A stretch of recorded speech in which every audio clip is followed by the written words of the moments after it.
नमस्कार, स्वागत है आपका न्यूज 80 पर। मैं हूं आपके साथ राहुल राणा। आपने वो कहावत तो सुनी होगी कि एक जादूगर की जान जो है एक तोते में अटकी रहती है। दरअसल उसी तरह आज 2024 के लोकसभा चुनाव की लड़ाई भी हो चली है। आज उसी तरह एक जादूगर की जान उसी तोते में अटकी है। वो तोता है उत्तर प्रदेश। जी हाँ, दरअसल केंद्र की सत्ता की चाबी उत्तर प्रदेश के हाथ है और उत्तर प्रदेश को हर कोई राजनीतिक दल हथियाना चाहता है। उसी को लेकर पूरी जी जान से यहां पर दोनों धड़ों ने पूरी जान लगा दी है और अधिकांश सीटों पर जीतने के लिए यहां पूरी ताकत के साथ चुनाव लड़ रहे हैं। दोनों धड़े यानी इंडिया गठबंधन और एनडीए गठबंधन। वैसे तो मायावती भी चुनाव में है, लेकिन यहां मायावती को सिर्फ इस नजरिए से देखा जा रहा है कि वो सिर्फ यहां पर वोट काटने की ही स्थिति में है। लेकिन क्या इस बार के चुनाव में होने जा रहा है और इस बार आकलन क्या कहता है, आज वही समझने के लिए आज हम आपका कुछ जिज्ञासा को कम करने जा रहे हैं। दरअसल अधिकांश सीटें जो उत्तर प्रदेश की 80 सीटें, उन पर कांटे की टक्कर चुनाव में देखी जा रही है और केंद्र की सत्ता की चाबी भी उत्तर प्रदेश के जब हाथ में है। अगर आप थोड़ा सा 1996 से लेकर अब तक हुए 6 चुनाव के नतीजे देखेंगे तो 2004 व 2009 में भाजपा यूपी में 10-10 सीटों पर ही सिमटी, तो दिल्ली की सत्ता पर एक दशक तक कांग्रेस का राज रहा।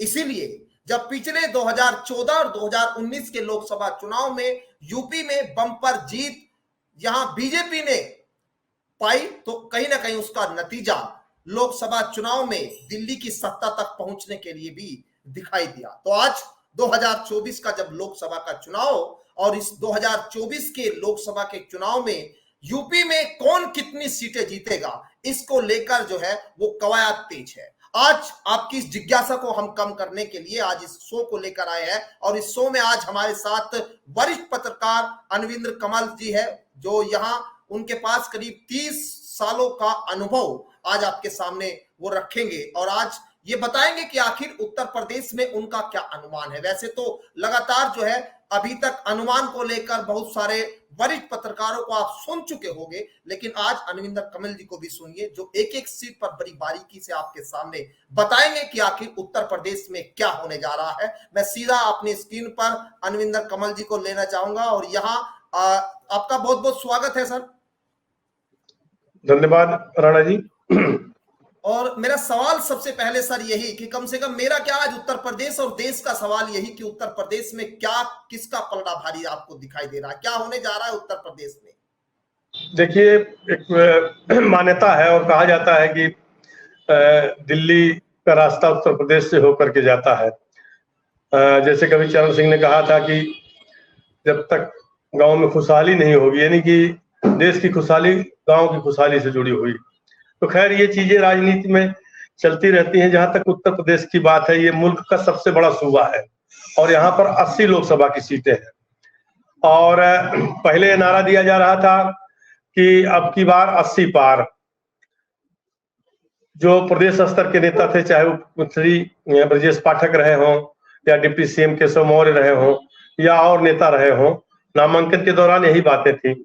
बाद में जब पहले चरण का चुनाव शुरू, मतलब उसके प्रचार प्रसार के लिए नेता दौरा करने लगे, स्टार प्रचारक मंचों पर उतरे, तो आप देखिए विज्ञापनों में सिर्फ प्रधानमंत्री नरेंद्र मोदी का चेहरा और एक अब की बार 400 पार, मोदी की गारंटी, ये तमाम सारी चीजें। पहले चरण का चुनाव जब आप देखेंगे उत्तर प्रदेश में, जिसमें कि सहारनपुर में, कैराना में, शामली में, शामली कह रहा हूँ, कैराना में, सहारनपुर में, मुजफ्फरनगर में, नगीना में, मुरादाबाद में, रामपुर में, यहाँ सब वोटिंग हुई। तो जो एक तरह से पश्चिम की बयार पूर्व तक पहुंचती है, लेकिन पहले चरण के मतदान में ही विपक्ष जो है वो मजबूती से लड़ता हुआ दिखाई पड़ा। जैसे कि सहारनपुर सीट पर आप देख लीजिए, यहाँ कांटे की टक्कर है इंडी गठबंधन के प्रत्याशी इमरान मसूद से भाजपा प्रत्याशी राघव खनपाल शर्मा। इसी तरह से आप कैराना में देखिए इकरा हसन बहुत अच्छी लड़ाई लड़ रही है। मुजफ्फरनगर सीट पर तीसरी बार भारतीय जनता पार्टी ने केंद्रीय राज्य मंत्री संजीव बालियान पर दांव लगाया, लेकिन हरेंद्र मलिक वहां अच्छी लड़ाई में है, नगीना में चंद्रशेखर जी अच्छी लड़ाई में। तो एक माहौल तैयार हुआ, सत्ता विरोधी लहर तैरने लगी, वो दूसरे चरण में भी देखा गया। और इसमें आप देखिए कि अखिलेश यादव ने जो कांग्रेस और इनमें सीटों को बंटवारा हुआ है, बड़ी परिपक्वता और चालाकी का परिचय दिया। जैसे ऐन मौके पर आप मेरठ में देखिए तो उन्होंने सामान्य सीट होने के बावजूद सुनीता वर्मा जो दलित समाज से आती हैं उनको टिकट दे दिया, तो प्रधान का काट दिया टिकट। यह प्रयोग उन्होंने कई जगहों पर किया, बाद में कांग्रेस ने भी ऐसा किया। तो दूसरा चरण भी जो है बड़ा घातक रहा भारतीय जनता पार्टी के लिए। अगर आप 2014 में देखेंगे तो बीजेपी ने सबका पत्ता साफ कर दिया था, वेस्ट यूपी में सभी सीटें जीत ले गई थी। लेकिन 2019 के चुनाव में वेस्ट यूपी में बीजेपी को 6 सीटों का घाटा उठाना पड़ा। इस बार वह बढ़ सकता है, दूसरे चरण, तीसरे चरण, चौथे चरण और 6 चरण तक का चुनाव हो चुका है। पूर्वांचल, बुंदेलखंड की कई सीटों पर मतदान हो चुका है। 7वें चरण में वोटिंग होनी है 1 जून को कुछ सीटों पर। लेकिन आप जो आगे जाएंगे, बुंदेलखंड में जाएंगे, अब जैसे झांसी सीट है तो प्रदीप जैन आदित्य जो कभी कांग्रेस के सांसद रहे और वो मंत्री भी रहे, वो बहुत अच्छी लड़ाई लड़ रहे हैं। माना जा रहा है कि वो कांग्रेस से हैं, मतलब गठबंधन प्रत्याशी इंडी के, कि वो फतह कर लेंगे। इसी तरह से जैसे राजा भैया ने भाजपा के साथ में देकर उन्होंने कहा कि मतदाता अपने विवेक का प्रयोग करें, उनका संकेत समझा जा सकता है। तो प्रतापगढ़, कौशाम्बी आसपास की सीटों को प्रभावित कर रहे हैं। कुछ सीटें ऐसी हैं जहां पर बीजेपी को मतलब वो हारने की स्थिति में नहीं है, जैसे कैसरगंज, जहां से ब्रजभूषण शरण सिंह के बेटे करण भूषण लड़ रहे हैं चुनाव। इसी तरह से गोंडा सीट है, गोंडा सीट पर भारतीय जनता पार्टी ने कीर्तिवर्धन सिंह को फिर से मैदान में उतारा है, वो भी अच्छी स्थिति में है। फैजाबाद की सीट फंस रही है, लल्लू सिंह 5 बार के विधायक, सांसद, 2 बार के, भाजपा ने उन पर दांव लगाया। लेकिन वहां भी अखिलेश यादव ने भगत राम को, जो दलित समाज से आते हैं, उनको टिकट दे दिया, जबकि वो सीट सामान्य है। तो वहां भी पेच फंसा हुआ है। मित्रसेन यादव के परिवार से भी वहां कैंडिडेट उतरे हुए हैं, तो चुनाव वहां भी बीजेपी के लिए फंसा हुआ है। मतलब आप ये नहीं कह सकते कि लल्लू सिंह उस सीट को फतह कर लेंगे। और सबसे बड़ी दिलचस्प बात यह है कि स्मृति ईरानी अगर जीतेंगी भी तो बहुत मतलब मामूली अंतर से, वहां भी सीट फंसी हुई है। बेशक किशोरीलाल शर्मा वो राहुल गांधी के परिवार के हैं और उनको मतलब स्मृति ईरानी के सामने उनका कोई प्रभामंडल नहीं है, क्योंकि वो राजीव परिवार के, गांधी परिवार के करीबी हैं, बस इतना ही है। लेकिन अगर वो जीत जाते हैं किशोरीलाल शर्मा, तो कल को कांग्रेस कहेगी कि हमारे पीए ने इनको चुनाव हरा दिया। अब रायबरेली में राहुल गांधी का मामला बिल्कुल फिट लग रहा है मुझे। सुल्तानपुर बड़ी महत्वपूर्ण सीट है और वहां से मेनका गांधी चुनाव मैदान में है, और 2009 में वहां से वरुण गांधी जीते थे, 2014 में मेनका गांधी उतरी। तो जब मेनका गांधी उतरी तो वहां जो माफिया ब्रदर्स कहे जाते हैं, सोनू मोनू सिंह, बाहुबली, वो बीजेपी के साथ थे। उनका जो विधानसभा क्षेत्र पड़ता है इसौली, जहाँ के वो लोग रहने वाले हैं, वहां से मेनका को अच्छा वोट मिला था। और सदर सीट पर भी ये लोग प्रभाव रखते हैं, वहां से मेनका को अच्छा वोट मिला था और वो 14,000 के अंतर से जीत गई थी। इस बार माफिया ब्रदर्स जिनको कहा जाता है, या सोनू मोनू सिंह, वो समाजवादी पार्टी में शामिल हो गए हैं। तो उनका एक व्यापक जनाधार है सुल्तानपुर में, और सुल्तानपुर में ठाकुरों का वर्चस्व है। और कई बार जो है वहां आप देखिए कि स्थानीय के बजाय सुल्तानपुर में बाहरी नेता ही चुनाव जीतते रहे, कांग्रेस के समय में भी और बाद में भी। जैसे भाजपा ने ही वहां पर और रिटायर्ड आईपीएस डीवीडीएन राय को लड़ाया था, 2 बार वो जीते थे। कांग्रेस ने राजकरण सिंह को लड़ाया था, वो जीते थे। स्थानीय 1 बार ही वहां पर चुनाव जीते। लेकिन इस बार जो है मेनका गांधी मुश्किल में फंसी हुई हैं, और मुझे लगता है कि चुनाव परिणाम यहाँ पर चौंकाने वाले हो सकते हैं। इंडी गठबंधन से रामभुआल निषाद को उतारा है अखिलेश यादव ने, रहने वाले तो पूर्वांचल के बलिया डिस्ट्रिक्ट के हैं, लेकिन वो मंत्री भी रहे, और निषादों का एक अच्छा वोट बैंक है, यादवों का अच्छा वोट बैंक है सुल्तानपुर सीट पर। तो सुल्तानपुर सीट भी फंसी हुई है। अब आप जौनपुर पर आ जाइए तो चूंकि धनंजय सिंह का समर्थन है कृपा शंकर सिंह को, पहले वो उनकी पत्नी को टिकट हुआ, इस बीच उनको जेल हो गई, जमानत पर फिर वो छूटे हैं। तो धनंजय सिंह के समर्थन से मुझे लगता है कि कृपा शंकर सिंह जो बीजेपी के प्रत्याशी हैं उनकी सीट आसान हो सकती है, लेकिन मछली शहर की सीट फंसी हुई है।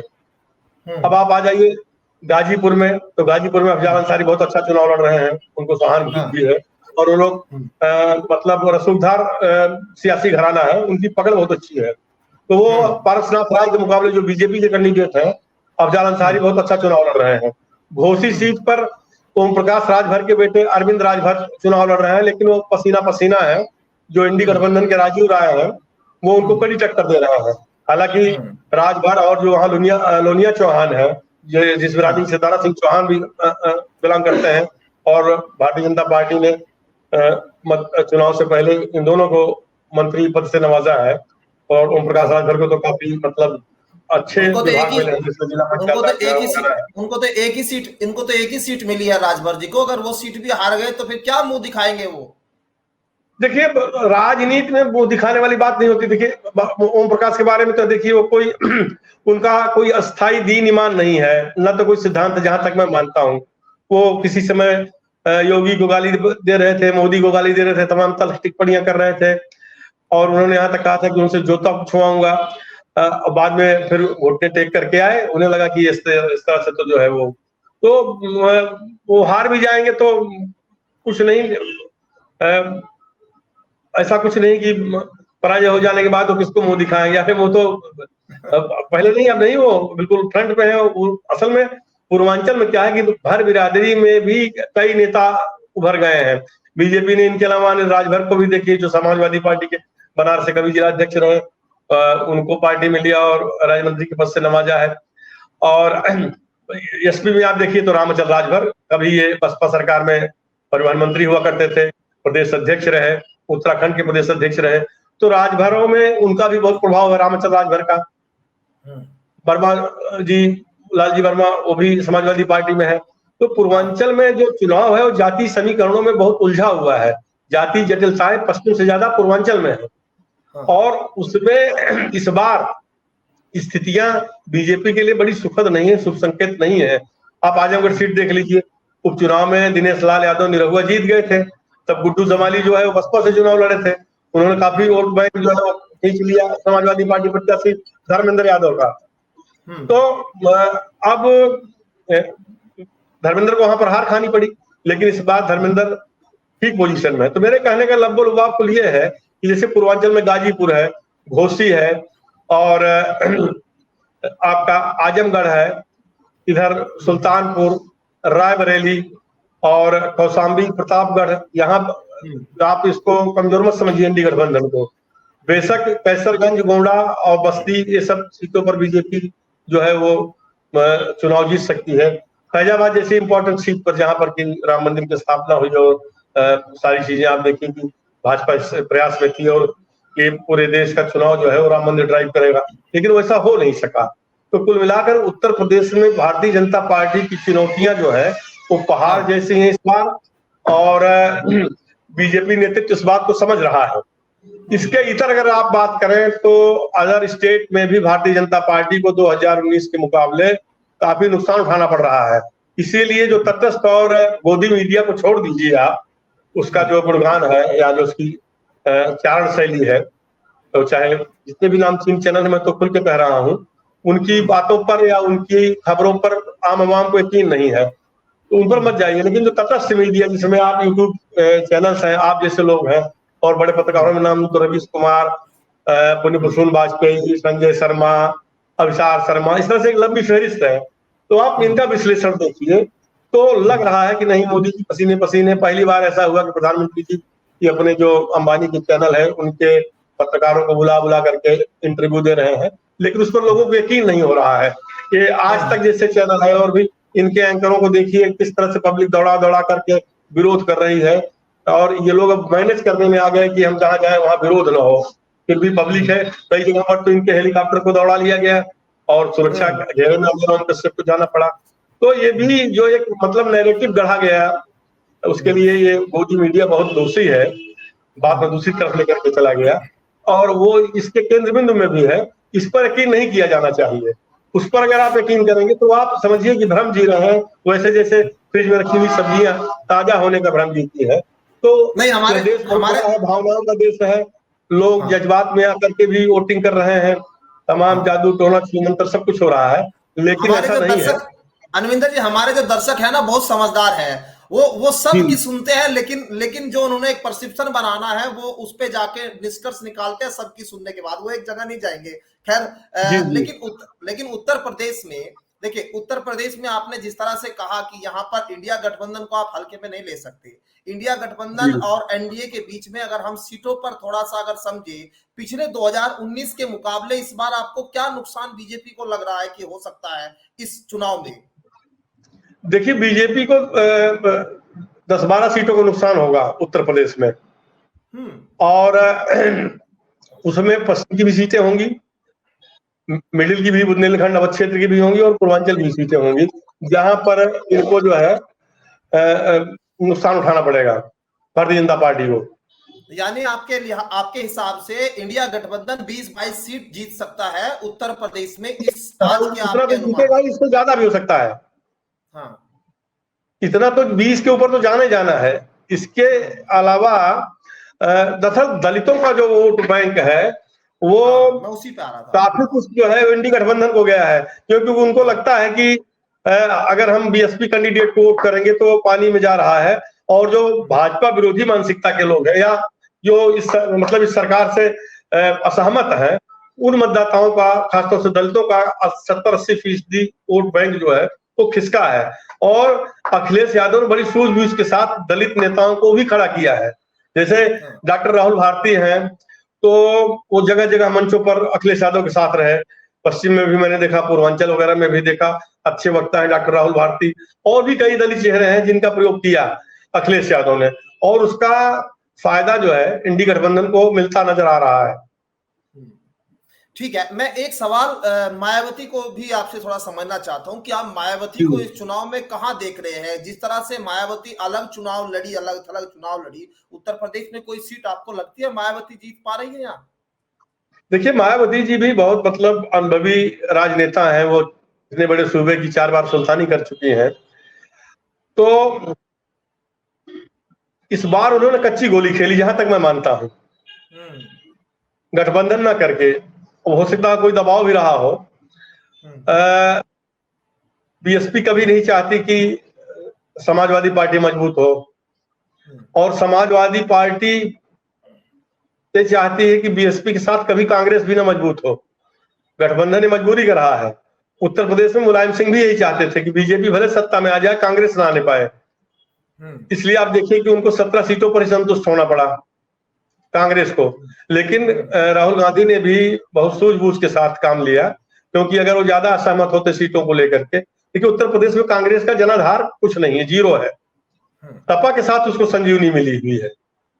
अब जिस तरह से राहुल गांधी में आप देख रहे हैं कि उनके व्यक्तित्व में निखार आया है, और जिस तरह से वो आक्रामक है। आप पिछले चुनाव में या पहले चरण के चुनाव तक जो मैंने देखा कि राहुल गांधी वो डिफेंसिव थे, मतलब रक्षात्मक मुद्रा में थे, लेकिन वो आक्रामक हो गए हैं। अब मोदी को बचाव करना पड़ रहा है।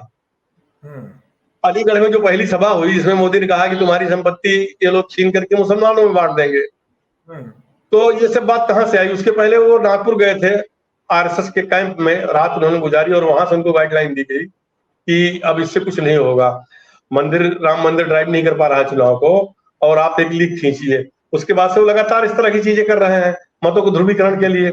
योगी जी आक्रामक ही हुए हैं, लेकिन जनता जनार्दन है। आपने जिस तरह से सरकारों में तोड़ फोड़ की है, चाहे हमारा महाराष्ट्र का मामला हो, और आप देखिए हेमंत सोरेन को जेल में डाल दिया, अरविंद केजरीवाल को जेल में डाल दिया, तो ये कुछ चीजें भाजपा के लिए आत्मघाती हो सकती हैं, और वो लक्षण नजर आ रहा है। पिछली बार आप दिल्ली में 7 सीट जीत गए थे, लेकिन इस बार मुश्किल लग रहा है ना। पब्लिक सब समझ रही है। जो इतने भी भ्रष्टाचारी दागी जो आपकी पार्टी में आ गए, आपने उनका महिमा मंडन किया, और वो बिल्कुल पाक साफ हो गए। उनके यहाँ तो ईडी नहीं गई, उनके यहाँ सीबीआई नहीं गई। इलेक्ट्रॉल बॉन्ड का आप देखिए मामला, आपने चंदा लिया, कैसे कैसे लोगों को धंधा दिया, तो पब्लिक इतनी बेवकूफ नहीं है। आज का नौजवान जो है 2014 में, 2019 में, उसकी उम्मीदों को कुचल दिया बीजेपी सरकार ने, मोदी सरकार ने। बेरोजगारी का आंकड़ा किसी के पास है? पटना में लोको पायलट की 15,000 से ज्यादा जगहें खाली थी, अभी कुछ समय पहले की बात है। लेकिन भर्ती निकली 3 या 4 हजार की, वहां लोगों ने आंदोलन किया। अग्निवीर भर्ती को आप ले लीजिए, जो नौजवान 20-20 किलोमीटर सुबह आप देखिए, आप तो पश्चिमी उत्तर प्रदेश के ही रहने वाले हैं, मैं देखता हूं कि बागपत, बुलंदशहर, गाजियाबाद और आसपास के जो जिले हैं, जहाँ का नौजवान, चाहे वो कारगिल की लड़ाई रही हो, चाहे वो जहाँ के दुश्मनों को दांत खट्टे करते हुए और शहादत दी है, पूरी फहरिस्त आप कारगिल का उठा के ले लीजिए, तो पश्चिमी उत्तर प्रदेश के नौजवान, चाहे वो जाट बिरादरी के रहे हो, गुर्जर बिरादरी के रहे हो, राजपूत बिरादरी के रहे हो, ये सब मार्शल कौमें हैं, उन्होंने शहादत दी। और इस उम्मीद से लोग फौज में जाने की तैयारी कर रहे थे, यहाँ के नौजवान की हमारी लाइफ सिक्योर हो जाएगी।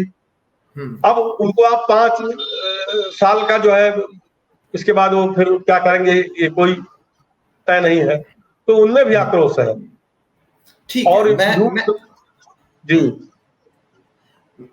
मैं आपसे एक आखिरी में मैं थोड़ा सा समय की बाध्यता को समझते हुए थोड़ा सा मैं आखिरी में एक बार ओवरऑल आपसे पूरे देश में अगर सरकार बनाने की बात आए, क्योंकि दिल्ली के लिए मैं थोड़ा सा ये भी समझना चाहता हूं कि क्या कांग्रेस या इंडिया गठबंधन के रास्ते आपको खुलते हुए दिखाई दे रहे हैं कि या अभी खिड़की दरवाजे उनके लिए लॉक है, या फिर तीसरी बार बीजेपी मोदी जो है हैट्रिक लगाने जा रहे हैं? आपको क्या लग रहा है ओवरऑल? आपने अगर समझा होगा, आप लोग तमाम लोगों से बात करते हैं अलग अलग दक्षिण में, भारत में जगह जगह पर, दिल्ली, हरियाणा और अभी पंजाब में भी चुनाव है, तो यहाँ राजस्थान का भी कहीं ना कहीं कई सारी चीजें जो है निकल कर आई। उन सब चीजों को देखते हुए आपको क्या आपने क्या अनुमान ओवरऑल निकाला? देखिए, ओवरऑल मुझे ऐसा लगता है कि देखिए, इनका जो एनडीए है, हाँ, ये मतलब इंडी की तुलना में इन्हें ज्यादा सीटें मिलेंगी, लेकिन इनको समर्थन की जरूरत पड़ेगी, पूर्ण बहुमत तो नहीं आने वाला है, मुझे जो लगता है। दूसरी चीज ये है कि मोदी के नाम पर कौन दल समर्थन करेगा, ये बड़ा विचारणीय होगा। हालांकि ये सॉफ्ट कॉर्नर लेकर चल रहे हैं उड़ीसा में, नवीन पटनायक को लेकर के या ममता बनर्जी को, कि यहाँ से समर्थन मिल सकता है, कुछ और जोड़ तोड़ कर सकते हैं, तो ये स्थितियां आएगी, तो मुझे नहीं लगता कि सहमत मोदी के नाम पे बन पाएगी। आरएसएस भी अंदर खाने इस चीज को लेकर के अभी से अलर्ट है, तो उसमें नितिन गडकरी का नाम आ सकता है, राजनाथ सिंह का नाम आ सकता है, और कुछ ऐसी स्थिति भी बन सकती है कि इंडी गठबंधन जो है सरकार बनाने की हैसियत में आ जाए, तो वहां भी सहमति और असहमति को लेकर के खींचतान होगी। लेकिन इस बार जो 2014 और 2019 में था, वो 2024 में मोदी के लिए नहीं आएगा। हाँ। बहुत कठिन है डगर पनघट की। नहीं, लेकिन ऐसा भी कह रहे हैं लोग कि 2014 में लोगों ने एक उम्मीद के साथ एक नया चेहरा देखा। हालांकि वो मुख्यमंत्री थे गुजरात के, जब 2014 में प्रधानमंत्री को यहाँ पर चुना, तो एक ऐसा चेहरा, कहीं ना कहीं ध्रुवीकरण की एक राजनीति भी उस दौरान खूब हुई, वो देखा। 2019 में बालाकोट का जब प्रकरण हुआ, उसके बाद बीजेपी एक तरफा जो है वो सबको हराते हुए चुनाव में जीत गई। लेकिन 2024 में ना तो राष्ट्र का मुद्दा चल रहा है, ना बालाकोट है, ना ध्रुवीकरण की बात, जाति हावी है, और जब जाति हावी हुई है तब तक भाजपा को नुकसान हुआ है। अभी 24 में फिर क्या चल रहा है? 24 में अगर कहे कि 24 में यहाँ लोग कह रहे हैं कि यहाँ पर 24 में लोगों के सामने कोई ऐसा दूसरा अल्टरनेट अभी तक नहीं तैयार हो पा, राहुल गांधी को लोग नेता ही नहीं मान रहे, ऐसा मतलब बीजेपी के लोगों का कहना है, और ऐसा तरह तरह सोशल मीडिया पर चला भी जा रहा है। देखिए, ये सन 2014, थोड़ा मैं आपको अतीत में ले चलूंगा। सन 2014 में चुनाव से पहले जब नरेंद्र मोदी प्रधानमंत्री नहीं थे, तो गोवा में राष्ट्रीय कार्यकारिणी हुई थी, और राजनाथ सिंह ने ही मोदी के नाम का प्रस्ताव रखा कि ये भावी प्रधानमंत्री होंगे, और आरएसएस ने सब खाका तय किया था। उस समय था कि गुजरात मॉडल है, और मोदी का चेहरा गोधरा कांड से लेकर के एक अलग छवि थी, तो पूरा जो है वो सारा सब कुछ गढ़ा मढ़ा था आरएसएस ने। और वहां के बाद घोषणा हुई, मोदी लगातार 3 बार गुजरात के मुख्यमंत्री रहे, उन्होंने कभी वो टोपी नहीं पहनी तो कभी, तो ये सब सारी चीजें उनके साथ जोड़ी गई, तो एक हिंदुत्व वाली जो छवि थी उसको कैश किया गया। मोदी एक अच्छे वक्ता है, इसमें दो राय नहीं है, और मोदी को और बढ़ाने चढ़ाने में मीडिया का बहुत बड़ा हाथ रहा, उसमें उद्योगपति शामिल किए गए, मोदी ने ही अरेंजमेंट किया उस चुनाव के लिए कि जहाज से उड़ना है, पूरे देश को मसला, तब तो सत्ता में नहीं थे।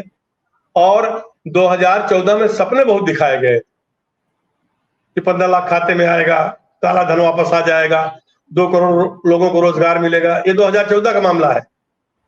और जब सरकार आ गई, सत्ता में प्रधानमंत्री बन गए नरेंद्र मोदी जी, उसके बाद उन्होंने कई अभिनव प्रयोग किए, जैसे नोटबंदी कर दी, जीएसटी लागू किया गया, उसका बड़ा सारा विरोध हुआ, छोटे उद्यमियों की कमर टूटी। फिर भी 2019 में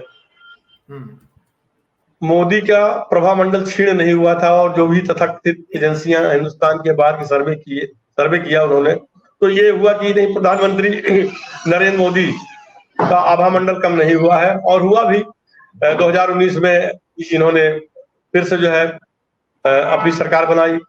लेकिन अब जब आप लगातार पाप का घड़ा जब भर जाता है तो फूटता है। कहने का मतलब ये है, अब 2019 से लेकर अब तक जो शासन रहा है, केंद्र ने तमाम सारी योजनाएं लाई, उनका क्रियान्वयन किया, लेकिन जो उम्मीदें थी लोगों को, आप महंगाई के मुद्दे पर, यही स्मृति ईरानी है, सिलेंडर लेकर बाहर निकल पड़ती थी। अब आज देखिए सिलेंडर कितना, उज्ज्वला योजना चलाए हैं। आप जब ग्राउंड पर जाएंगे तो इन योजनाओं का क्या असर हुआ है। गांव गांव में शौचालय बनाए गए हैं, सांसदों ने गांव को गोद लिया। आप किसी भी सांसद के गांव को गोद लिए गांव को चले जाइए, देखिए क्या हालत है। शौचालय का नामो निशान नहीं है। ज्यादातर किसी का फाटक टूटा है, अभी भी लोग बाहर जा रहे हैं। तो कहने का मतलब दिखाया कुछ जा रहा है टेलीविजन पर, न्यूज चैनलों पर, हकीकत नहीं दिखाई जा रही, लेकिन हकीकत दिखाने वाले भी हैं। तो ये एक सत्ता विरोधी माहौल जो है वो तैयार हुआ है, और उसमें राम मंदिर या तमाम चीजें जो है जिससे मतों का ध्रुवीकरण हो, वो बहुत काम नहीं आ रहा है। उत्तर प्रदेश की बात करें तो यहाँ लॉ एंड ऑर्डर के मोर्चे पर योगी आदित्यनाथ जी ने बहुत सारा काम किया है, मैं उससे इनकार नहीं करता हूँ। जैसे अब रोड होल्डअप नहीं होता है, किडनैपिंग नहीं होती है, व्यापारियों से चोट वसूली नहीं होती है, रंगदारी नहीं होती है, इस तरह के बाकी तो अपराध होते रहते हैं, और उस पर कभी कंट्रोल नहीं लग पाया। लेकिन जो एक दहशत भरा माहौल था उत्तर प्रदेश में, खासतौर से समाजवादी पार्टी की सरकार में, जो अखिलेश जी मुख्यमंत्री थे, तो उन हालातों को परिवर्तित किया महिला सुरक्षा को लेकर के। तो इन सब सारी चीजों से एक उत्तर प्रदेश में अब भी, वरना इतनी सीटें भी नहीं मिलती। बाकी अन्य राज्यों में आप देख लीजिए, भाजपा शासित अन्य राज्यों में देख लीजिए, आप बगल उत्तराखंड में देख लीजिए, उत्तराखंड को अलग राज्य का दर्जा हुए करीब 23 साल हो गया, और उसकी हालत कितनी खराब है। छोटा राज्य है, पंडित तिवारी के बाद कोई ऐसा मुख्यमंत्री नहीं हुआ जो पूरा 5 साल कार्यकाल पूरा कर पाया। आज हरिद्वार में जो सिडकुल है, पंडित तिवारी के दिन है, जिसमें लाखों लोगों को रोजगार मिला है। बाकी जो मुख्यमंत्री है वो अपना निहित उसका उनका जो स्वार्थ था उसको साधते रहे, कहने का मतलब झोलियां भरते रहे। और अभी तो कोई स्थिति है, अन्य छोटे राज्यों का भी यही हाल है। रमन सिंह 15 साल मुख्यमंत्री रहे छत्तीसगढ़ के। भाजपा शासित राज्यों में भी लोकसभा चुनाव में सत्ता विरोधी लड़ रहा है, चाहे वो आप राजस्थान को देख लीजिए, और पार्टी का अंतर्द्वंद। तो इनके पराजय का कई कारण होगा, कहने का मतलब ये है।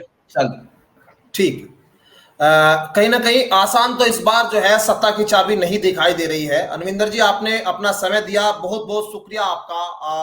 और आपको भी बहुत बहुत धन्यवाद, आपने अपने चैनल पर मुझे मौका दिया। धन्यवाद, धन्यवाद बहुत बहुत। और आज जो चर्चा हम कर रहे थे, दरअसल हमारा जो मेन मुद्दा था वो आज उत्तर प्रदेश को समझना था कि उत्तर प्रदेश की राजनीति इस बार क्या कुछ करने जा रही है। उत्तर प्रदेश में जिसका पलड़ा भारी, वही देश की सत्ता में यहाँ बैठने के लिए आसान उसके लिए हो जाएगा, और क्योंकि उत्तर प्रदेश के हाथ में सत्ता की चाबी होती है। और पिछले चुनाव को देख लीजिए, 6 चुनावों में हमने इसी तरह देखा है, और इसीलिए कहा जाता है सबसे बड़े सीट, सबसे ज्यादा सीटों वाला उत्तर प्रदेश। हर कोई चाहता है कि इसको कैसे भी करके जीत लिया जाए, लेकिन इस बार नुकसान तो यहाँ भारतीय जनता पार्टी को होगा। क्या जिस तरह से यहाँ कहा जा रहा है कि इस बार इंडिया गठबंधन 20 सीटें या 25 सीटें तक जीत सकती है, क्या उससे ज्यादा भी जीत सकते हैं? अगर ऐसा हुआ तो वाकई जो है बीजेपी के लिए बहुत मुश्किल होने जा रहा है। लेकिन दूसरे राज्यों में, हरियाणा में, दिल्ली में, महाराष्ट्र में, पंजाब में, इन इलाकों में सबसे बड़ा नुकसान यहाँ राजस्थान में होने जा रहा है बीजेपी को। तो ये कहीं ना कहीं अब अगर बीजेपी यहाँ नुकसान करती है तो कैसे सत्ता तक पहुंचेगी, ये तो 4 जून में तय हो जाएगा। लेकिन फिलहाल अनुमान जो कह रहा है वो कहीं ना कहीं बीजेपी के लिए जो है इस बार की राह आसान नहीं दिखाई दे रही। फिलहाल मेरे साथ इस खास शो में इतना ही, मुझे दीजिए इजाजत, नमस्कार।